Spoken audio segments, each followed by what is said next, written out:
चाणक्य नीति, कैसे दुश्मन को हराया जा सकता है।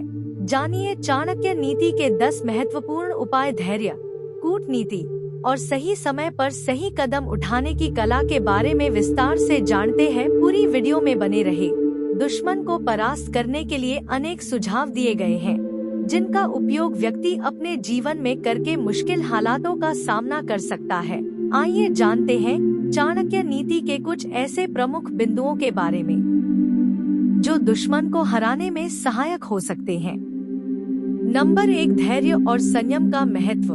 चाणक्य नीति के अनुसार धैर्य और संयम का पालन करना सबसे महत्वपूर्ण गुणों में से एक है। जब आप दुश्मन के सामने होते हैं तो अक्सर आपके सामने चुनौतियां और कठिनाइयां आती हैं।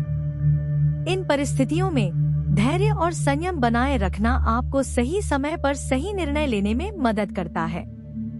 बिना सोचे समझे लिया गया कोई भी कदम नुकसानदेह हो सकता है। इसलिए धैर्य और संयम से काम लेना हमेशा फायदेमंद साबित होता है। नंबर 2, दुश्मन की कमजोरियों का पता लगाना। चाणक्य नीति में कहा गया है कि दुश्मन को हराने के लिए उसकी कमजोरियों का पता लगाना अत्यंत आवश्यक है। हर व्यक्ति की कुछ न कुछ कमजोरियां होती हैं, और यदि आप इन्हें समझ लेते हैं तो आप दुश्मन को आसानी से पराजित कर सकते हैं। इसके लिए धैर्यपूर्वक दुश्मन के आचरण, उसकी कार्यशैली और उसकी आदतों का विश्लेषण करना जरूरी होता है। नंबर 3, दुश्मन को परास्त करने के लिए कभी भी सही समय का इंतजार करना चाहिए। चाणक्य ने यह सिखाया कि किसी भी निर्णय या कार्य को करने से पहले सही समय का इंतजार करना चाहिए। यदि आप समय से पहले या बाद में कदम उठाते हैं तो आपको सफलता प्राप्त नहीं होगी। इसलिए दुश्मन के खिलाफ कोई भी कदम उठाने से पहले सही समय का इंतजार करना बहुत जरूरी है। सही समय पर किया गया कार्य सफलता की कुंजी होता है। नंबर 4, दूसरों की मदद लेना भी एक समझदारी होती है। चाणक्य नीति में यह स्पष्ट रूप से बताया गया है कि कभी-कभी दूसरों की मदद लेना भी आवश्यक होता है। यदि दुश्मन शक्तिशाली है और आप अकेले उसका सामना नहीं कर सकते, तो किसी विश्वसनीय व्यक्ति या सहयोगी की मदद लेना चाहिए। इससे न केवल आपकी शक्ति बढ़ेगी, बल्कि दुश्मन को हराने की आपकी संभावनाएं भी बढ़ेंगी। नंबर 6, साधनों का सही उपयोग। चाणक्य नीति यह सिखाती है कि आपके पास जो भी साधन या संसाधन उपलब्ध हैं, उनका सही और प्रभावी उपयोग करना चाहिए। चाहे वह धन हो, सेना हो या मानसिक शक्ति हो, इनका सही ढंग से उपयोग ही आपकी जीत सुनिश्चित कर सकता है। साधनों का अपव्यय नहीं करना चाहिए, क्योंकि इससे आपकी स्थिति कमजोर हो सकती है। नंबर 7, दुश्मन को भ्रम में रखना। चाणक्य ने यह भी कहा है कि दुश्मन को भ्रम में रखना भी एक महत्वपूर्ण रणनीति है। यदि दुश्मन आपकी योजनाओं और इरादों को समझ जाएगा तो वह आपको परास्त करने का तरीका खोज सकता है। इसलिए अपनी योजनाओं को गुप्त रखें और दुश्मन को हमेशा भ्रम में रखें कि आप क्या करने जा रहे हैं। नंबर 8, अपनी कमजोरियों को छुपाना। चाणक्य नीति के अनुसार अपनी कमजोरियों को छुपाना भी बहुत जरूरी है।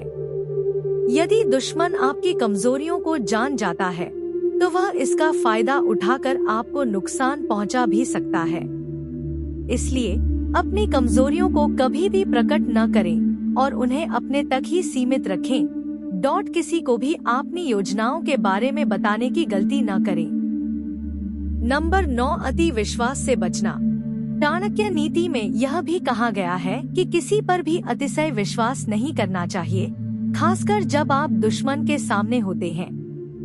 किसी भी स्थिति में विश्वास करने से पहले अच्छे से सोच विचार करना चाहिए, क्योंकि कभी-कभी यह विश्वास ही आपके लिए हानिकारक साबित हो सकता है।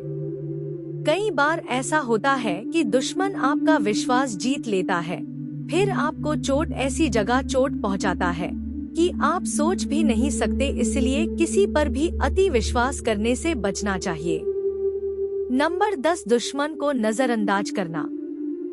चाणक्य ने यह भी बताया है कि कभी कभी दुश्मन को नजरअंदाज करना भी एक महत्वपूर्ण रणनीति हो सकती है। यदि दुश्मन को आपकी ओर से कोई प्रतिक्रिया नहीं मिलती, तो वह खुद ही कमजोर हो सकता है।